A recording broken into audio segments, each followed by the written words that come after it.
திரு தங்கவரதன் sir பல விஷயங்களை வந்து கோடிட்டு காட்டியிருக்காங்க. மன்னராட்சி முறைக்கு வந்து இது எடுத்து செல்லும், ஜனநாயகத்தை வந்து சீரழிக்கும் அப்படின்ட்டு பல விஷயங்களை குறிப்பிட்டிருக்காங்க. என்ன நோக்கம், இது கொண்டு வரதுக்கான நோக்கம் என்ன? வணக்கம் சகோதரர் ஜீவபாரதி. எல்லாருடைய கருத்துக்களும் கேட்டேன். சிவபிரியன் பேசியிருக்கிறார், எங்கள் மாற்று கருத்து சொல்லியிருக்கிறார், இப்ப வந்து மனுஷபுத்தன் பேசியிருக்கிறார், இப்ப அது போல நண்பர் இதயத்துல கூட பேசியிருக்கார். நான் யாரு பேசுறப்ப குறுக்கிடுறது கிடையாது. நான் மனுஷபுத்திரனுக்கு நான் எதை சொன்னேன்னு சொன்னா, பொதுவா ஒரு பெண்ணிஸ்ட் பேசுறப்ப இன்னொரு பெண்ணிஸ்ட் வந்து குறுக்கிட்டா அது மக்கள் கேட்க முடியாது. அந்த அடி உங்களுக்கு கருத்து எது வேணாலும் நீங்க முடியுங்க, முடிச்சுட்டு சார்ட்ட நான் இறுதியா கேட்டுக்கிறேன், நீங்க கருத்துக்குள்ள வந்துருங்க. நான் சொல்லிடுறேன், மனு சார்ட்ட டைரக்டா சொல்லிட்டேன், அவ்வளவுதான். இப்ப என்னுடைய பேச்சுல யாரு குறுக்கிடாம நீங்க குறுக்கிடலாம், ஆனா மற்றவர்கள் குறுக்கிட அனுமதிக்க கூடாதுங்கிறத என்னோட வேண்டுகோள். இதை நீங்க வந்து தப்பு தவறா பேசலாம். மாற்று கருத்தா இருந்தா கண்டிப்பா குறுக்கிடுவாங்க. நான் வந்து அதை நான் சொல்லிக்கிறேன், நீங்க தொடருங்க. இல்ல அண்ணா எதிர்த்துறானே, என்ன மிரட்டுறீங்களானே? இல்ல இல்ல இல்ல இல்ல, நீங்க ஒரே வார்த்தை சொன்னேன், தப்பு தவறாவோ சட்ட ரீதியா அரசியல் சட்டத்துக்கு எதிராவோ பொய்யாவோ சொல்லாம இருந்தா அவங்க யாரும் எல்லாரும் முதல்ல அவரை பேச விடலாம். நீ பாடம் எடுக்க வேண்டானே. சரி சார், பேசுங்க சார். நீ பாடம் எடுக்க வேண்டாம், சரிங்களா? தங்கவரதன் சார் நீங்க பேசுங்க. நீங்க பேசுறதுல தான் நான் பேசுறேன். தங்கவரதன் சார் பேசுங்க. நான் ஆக்சுவலா இந்த விவாதத்துடைய தலைப்பு வேற வாரேன். ஏன்னா எனக்கு முன்னாடி காங்கிரஸ் விஜயத்துல்லா பேசுறதுல மிகப்பெரிய வியப்பாக இருக்குது. அதாவது இந்து மக்களை வந்து சார் பூனைக்கு வந்து சார் பாலுக்கு வந்து பூனை பாதுகாவலன்னு இருக்க முடியாது. ஆனா விஜயத்துல்லா சொல்ல முதல் கருத்து தலைப்பு கூட அடுத்தது வாரேன். என்ன கேட்டீங்க, இந்து ஜாதி ரீதியாக இந்து மதத்தை பிளவு பண்ண பாத்தீங்க, அதனாலதான் உங்களுக்கு தோல்வி. நீங்க என்ன கேட்டீங்க, உத்தரப்பிரதேசா இருக்கலாம், மகாராஷ்டிரா இருக்கலாம். நீங்க என்ன பிரச்சனை வச்சீங்க, நீங்க வந்து பாஜக ஆட்சி வந்தா அரசியல் சாசனம் மாற்றி விடும், ஓபிசி ரிசர்வேஷன் எடுத்துரும், எஸ்சி ரிசர்வேஷன் எடுத்துரும் பிரச்சாரம் பண்ணீங்க. அது மக்கள் ஈடுபடுச்சு, மகாராஷ்டிரா முறியடிக்கப்படுச்சு, ஹரியானா முறியடிக்கப்படுச்சு. அதனால நான் என்ன கேட்கிறேன், மட்டும் இல்ல தேர்தல் கமிஷன் உங்களுக்கு உதவியா இருந்தாலும் நீங்க ஜெயிச்சீங்க இந்தியா முழுக்க சொல்றாங்க. இதுதான் வந்து நீ ஒரு மூத்தவர், இது வந்து நான் உங்களுக்கு கருத்துக்கு நான் ஜனநாயகமே பதில் சொல்றேன். மக்கள் உங்களை முறியடிச்சிருக்காங்க, இது ஒண்ணு. அதனால இன்னைக்கு வந்து இந்துக்களுக்காக பேசணும். இன்னைக்கு 140 கோடி மக்களுக்கு வந்து உறுதியா இருக்கிறது பாஜக ஆட்சி. இன்னைக்கு 140 மக்களுக்கான வளர்ச்சியா இருக்கலாம், அவருடைய முன்னெடுத்துக்காக பாடுபடுறது இன்னைக்கு இருக்க மத்திய அரசாங்கம். அதனால எங்களுக்கு சட்ட பாராளுமன்றத்தில் சர்க்கிள் இருக்கலாம், காரணம் உங்களுடைய தவறான பிரச்சாரம். இன்னைக்கு அதனாலதான் சொல்றேன், மக்கள் புரிஞ்சிருக்காங்கல்ல பாராளுமன்றத்துல சர்க்கிள் அப்படின்னா. நீங்க வந்து 303 இருந்தீங்க, 240 கொண்டு வந்துட்டாங்க மக்கள். மக்களுக்கு அப்ப தெரிஞ்சிருக்குல்ல. ஏங்க நான் தெளிவா சொல்லிட்டேனுங்க. பாருங்க இன்னைக்கு அதான் இவர்கள் வச்ச பிரச்சாரம் அன்று எடுபட்டது எடுபடல. இன்னைக்கு பாருங்க, இன்னைக்கு கேட்கறா பாருங்க, இந்துக்கள் எல்லாம் ஒன்றுபடுத்துறாங்கன்னு. அன்னைக்கு எஸ்சி எஸ்டி மக்களை பிரிச்சது, ஓபிசி பிரிச்சு நீ பண்ணீங்க, அதுதான் மக்கள் உசராயிட்டாங்க, பாஜக உசராயிட்டு. அதனால இனிமே உங்களுடைய பிரிவினைவாதம் எடுப்படாது. அதே போல இன்னைக்கு கிறிஸ்தவ பூஜை நாங்க தான் வெற்றி பெற்று வருவோம் வடகிழக்கு மாநிலங்கள்ல. இன்னைக்கு இஸ்லாமியர்கள் கூட நீங்க மகாராஷ்டிராவில், இன்னைக்கு மும்பையில் எடுத்துங்க. இன்னைக்கு மத்திய அரசாங்கம் பணம் அடைந்தவர்கள், மாநில அரசாங்கம் பணம் அடைந்தவர்கள் எங்களுக்கு இஸ்லாமியர்கள் வாக்கு வச்சிருக்கிறாங்க. ஜார்க்கண்ட்ல பிஜேபி என்ன மாதிரியான பிரச்சாரத்தை முன்னெடுத்து இருக்குல்ல சார், இஸ்லாமியர்கள் ஏற்றுக்கொண்டார்கள் அப்படின்னு நீங்க பேசுனீங்கன்னா ஜார்க்கண்ட்ல என்ன மாதிரியான பிரச்சாரத்தை முன்னெடுத்தாங்க இருக்குல்ல. அதாவது அது வேற ஸ்ட்ராட்டஜி சார். அதாவது விஷயம் என்னது, அவரும் அதே ஸ்ட்ராட்டஜி தான் சொல்றாரு அவரு. அதாவது இங்க பாரு, அப்படி பாருங்க, எங்களுடைய எதிர்ப்பு வாக்குகளை ஜேகேஎம்எல் பிரிச்சுச்சு. நாங்க யதார்த்தத்தை ஒத்துதானே ஆகணும். ஜேகேஎம்எல் 14 விழுக்காடு வாங்கறதுல நாங்க தோத்துருவோம், அவ்வளவுதான். எங்களுடைய 24 இறுதி கடந்த முறை வாங்கின சீட்டு வாங்கி இருக்கிறோம், அவ்வளவுதான், தவிர வேற ஒண்ணும் கிடையாது. அதனால ஏற்பட்ட நாங்க வந்து எங்களுக்கு திட்டத்தினுடைய நோக்கம் என்ன இப்ப நீங்க ஒரே நாடு ஒரே தேர்தல் சொல்றீங்க. 1952 இருந்து 67 வரலும் ஒரே தேர்தல் இருந்துச்சா இல்லையா? சகோதரர் இவர் குமார் கூட சொன்னார். இப்ப 1952 முதல் திரு சுகுமார் சிங் அவர்கள் அன்னைக்கு வந்து தேர்தல் தலைமை தேர்தல் அதிகாரியாக இருந்தார். அன்னைக்கு பாருங்க 10 கோடி பாப்புலேஷன் தான். அன்னைக்கு வந்து இன்னைக்கு உள்ள கம்யூனிகேஷன் கிடையாது, அன்னைக்கு உள்ள பல்வேறு விஷயங்கள் கிடையாது. அன்னைக்கு வந்து அதனால எவ்வளவு காலங்கள் நடந்தது, நீ பேலட் பேப்பர்ல வந்து எவ்வளவு நடந்ததுங்கிறத பார்க்க முடியும். ஆனா இன்னைக்கு பாப்புலேஷன் நான் என்ன கேட்கிறேன், இன்னைக்கு 7 கட்டமா தேர்தல் நடத்தி சொல்றீங்களே, நான் கேட்கிறேன் 10 கட்டங்களா இருக்கலாங்க. சட்டமன்றத்துக்கு பாராளுமன்றத்துக்கு ஒரே தேர்தல் நடத்துறது மிஷினை பத்தி 10,000 பத்தி கவலைப்பட வேண்டியதில்லை. நீங்க யாரு 15 வருஷம் எதிர்த்து போட்டோம். ஒரே நாடு ஒரே தேர்தல் என்பதுங்க ஒன்னாதாங்க இருந்துச்சு. இந்த ஆட்சி 386 பயன்படுத்தி தன்னுடைய, அதாவது நீ பெடரலிஸ்ட் கூட்டாட்சிக்கு வந்து கூட்டாட்சி பத்தி எல்லாம் பேசுறதுக்கு வந்து தயவு செய்து காங்கிரஸ் யோசனை பண்ணணும். அதே போல இந்த திமுக காங்கிரஸ் கூட்டணி இருக்கலாம். ஒரே குறுக்கீடு பிஜேபி ஆதரவோட மொரார்ஜி தேசாய் ஆட்சியில இருக்கும்போது ஒரே நாள்ல 9 ஆட்சியை கலைக்கலையா? விபி சிங்கோட நீங்க ஆட்சியில இருக்கும்போது பல நேரங்களில் நீங்க கலைக்கலையா? அப்ப நீங்க தடுத்தீங்களா?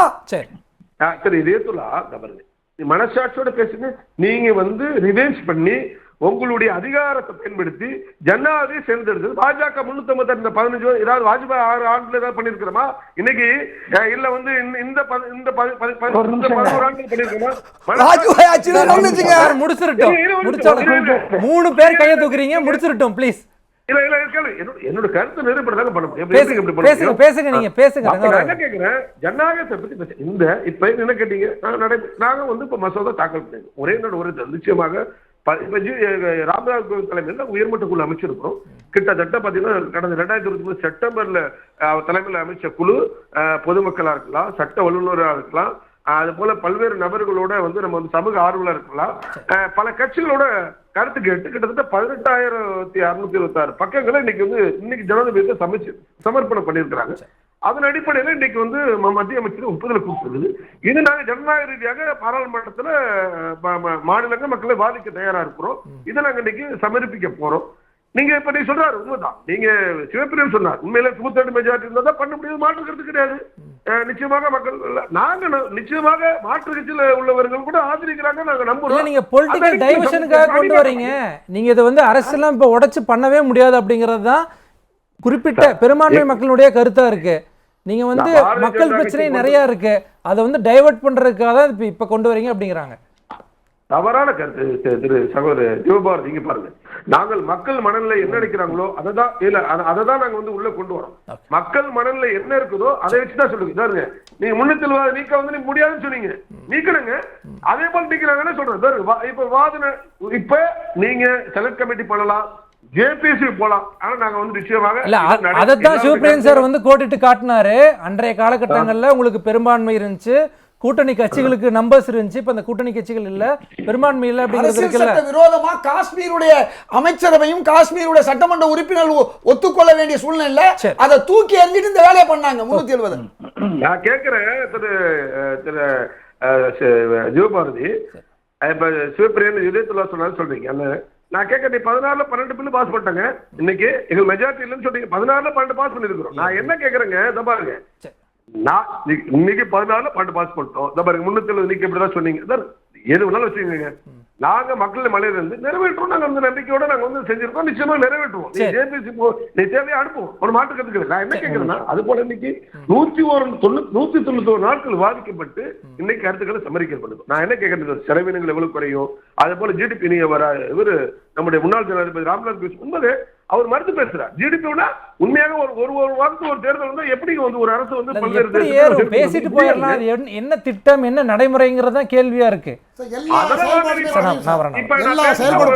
விரிவா பேசுனா நீங்க 1 மணி நேரம் வாதிக்க, நான் கருத்து சொல்ல, நீ பாராளுமன்றத்தை வாதிக்கன்னு சொல்றேன். நீங்க வாங்க, நீங்க கருத்தை வைங்க, வாதிப்போம். அது என்ன சாதகமாக, அதுதான் ஜனநாயக அரசாங்கம் வந்திருக்குது. அதனால என்ன சொல்றேன், இந்த மாதிரி நாட்டுக்கு நல்லது கருதி நாங்க செய்யறோம். நிச்சயமாக நாட்டு மக்களுக்கு எது நல்லதோ அதை செய்யறோமே தவிர, அவர் என்ன சொல்றாரு, அதே மாதிரி சிவப்பிரியன் சகோதரர் கருத்து சொல்றேன், ஒரே நாடு ஒரே மொழி.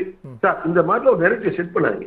ஒரே நாடு ஒரே மொழி ஒரே உணவா, அதெல்லாம் யார் சொல்லுங்க. தாய்மொழி இன்னைக்கு வந்து நீங்க அதுக்குள்ள போய் நிறைய பேசுற மாதிரி வரும். இன்னைக்கு எந்த இடத்துல தாய்மொழி கட்டாயம் வந்து இன்னைக்கு வந்து புதிய கல்விக்குள்ள தான் கொண்டு வந்துருக்கணும். அதே மாதிரி ஒரே உணவு நான் கேட்கிற சிவப்பிரியன், நான் கேட்கிற ஒரு கருத்து மட்டும் பதில் சொல்லுங்க. ஒரே உணவு நீங்க முடியாதுங்க, அப்படிலாம் யாரும் சொல்லல. நான் கேட்கிறேன், மார்க் எடுத்தீங்கன்னா ஆசை இருக்கும், நான் செய்ய முடியுமா?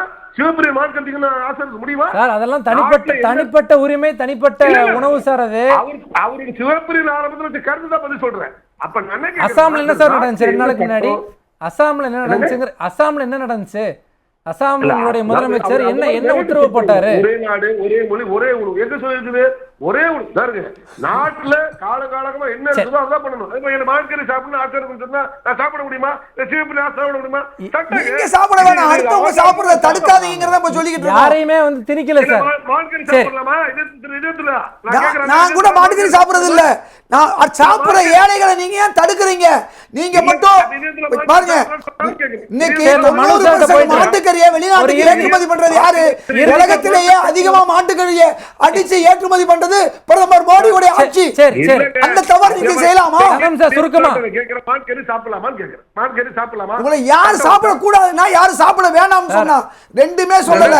நீங்க சாப்பிடுவது சாப்பிடாது உங்க வேலை. இதுல போய் நீங்க ஏன் தலையிடுறீங்க? அஸ்ஸாம்ல மாட்டுக்கறி கூடாதுன்னு ஒரு ஆட்சி சொல்லலாமா? உங்க ஆட்சி சொல்லுது நியாயமா? சரி தங்கம் சார், மனு சார் படிக்காம இருக்கீங்க, கருத்து கேட்டு வராங்க. நான் மறுபடியும் வரேன் உங்ககிட்ட. மனு சார் கவர்மெண்ட் சட்டம் கொண்டு இருக்கு. அஸ்ஸாம்ல பிஜேபி கவர்மெண்ட் ஏழைகள் மாட்டுக்கறி சாப்பிடக்கூடாது, பணக்காரர்கள் வெளிநாடுக்காரர்கள் சாப்பிடலாம், இங்கிருந்து ஏற்றுமதி பண்ணலாம் அப்படிங்கிறது பிஜேபி. சார் மனு சார் உங்களுடைய இறுதிக்கட்ட கருத்து. ஒரு விஷயம் திரு ஜியோ பையமர், அதாவது இதயத்துல்லா வந்து மூத்த அரசியல்வாதி, நிச்சயமாக ஒரு கண்டனத்துக்குரியது என்னோட கருத்தை பதிவு செய்யறது. நானே வந்து கண்டிச்சுட்டேன், நீங்க வந்து கருத்துக்குள்ள வாங்க. எனக்கு இதயத்துல்லாவை பார்த்து கேட்கறேன், பதில் குறுக்கிட கூடாது.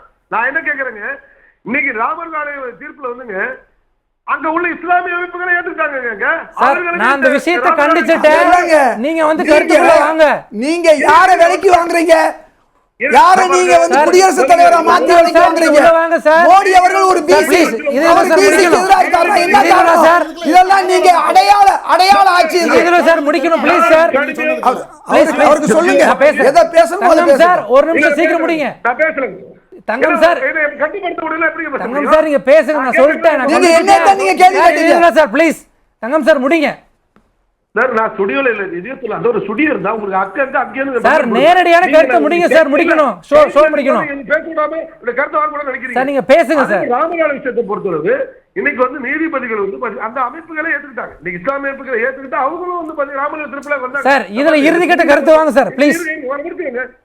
இந்த திருவிழா பேசாதீங்க இதயத்துல. நீங்க பேசுறது வந்து சார் கருத்துக்குள்ள வாங்க சார். நீதிபதி இப்ப நான் கேட்கிறேன், மன்னராட்சின்னு சொன்னா கேட்க மன்னராட்சி என்பதுல மன்னராட்சியை யார் செய்தது தெரியுமா? நேரு அவர்கள் பிரதமர், அதன் பிறகு தன்னுடைய மகள் இந்திரா காந்தி என்பது, அதன் பிறகு வந்து பாத்தீங்கன்னா ராஜீவ் காந்தி, அப்புறம் சோனியா காந்தி. சார் மக்கள் தேர்ந்தெடுத்தாங்க சார்.